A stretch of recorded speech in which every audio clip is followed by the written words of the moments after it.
Hi friends, இன்றைக்கி நம்ம ஒரு முட்டை கிரேவி ஒன்று சூப்பராக செய்ய போகிறோம். வாங்க எப்படி செய்கிறதுன்னு பார்த்துடலாம். வீடியோக்குள்ளே போக முன்னாடி நம்ம சேனலில் ஃபஸ்ட் டைம் பார்த்திங்கன்னா சப்ஸ்கிரைப் பண்ணிவிடுங்க. பக்கத்தில் இருக்க பெல் ஐக்கானையும் கிளிக் பண்ணிக்கிடுங்க. அப்போ தான் நான் போடக்கூடிய வீடியோஸ்லாம் உடனுக்குடன் நோட்டிஃபிகேஷனாக வரும்.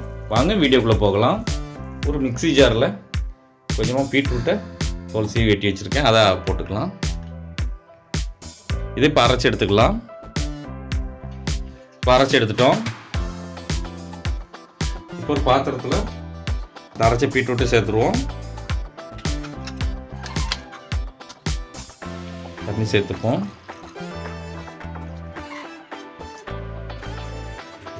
நான் ஒரு 4 முட்டையை அவிச்சு வச்சுருக்கேன். 4 முட்டையை இப்போ இதில் சேர்த்துப்போம்.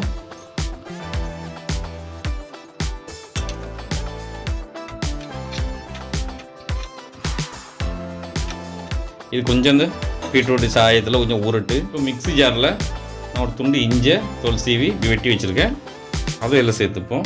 2 பெரிய வெங்காயத்தை இப்படி வெட்டி வச்சுருக்கேன், அதையும் இதில் சேர்த்துருவோம். ஒரு பூண்டு, ஒரு தக்காளி வெட்டி வச்சுருக்கேன், அதையும் இதில் சேர்த்துருவோம். இப்போ இது எல்லாத்தையுமே அரைச்சி எடுத்துருவோம். இப்போ இதை அரைச்சி எடுத்துட்டோம். கடாயில் கொஞ்சம் எண்ணெய் சேர்த்துப்போம். இப்போ எண்ணெய் சூடாகிட்டு நம்ம மிக்சியில் அரைச்சி வச்சுருக்கிற இந்த வெங்காயம் தக்காளி இந்த பேஸ்ட்டை இப்போ இதில் சேர்த்துப்போம். இப்போ இதை வதக்கி விட்டுருவோம்.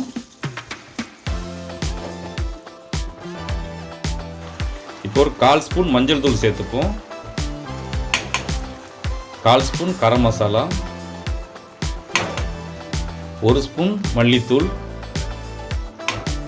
1 ஸ்பூன் வத்தல் தூள், இதுக்கு தேவையான அளவு உப்பு, 2 ஸ்பூன் தயிர். இது எல்லாத்தையுமே நல்லா வதக்கி விட்டுருவோம்.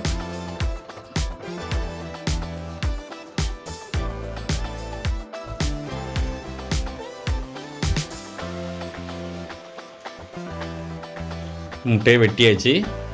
இந்த முட்டையும் இப்போ இதில் சேர்த்துருவோம். இப்போ இதில் சேர்த்துருவோம் முட்டையை. இப்போ கொஞ்சம் மேலே கொஞ்சமாக கொத்தமல்லி இலை போட்டுக்கலாம்.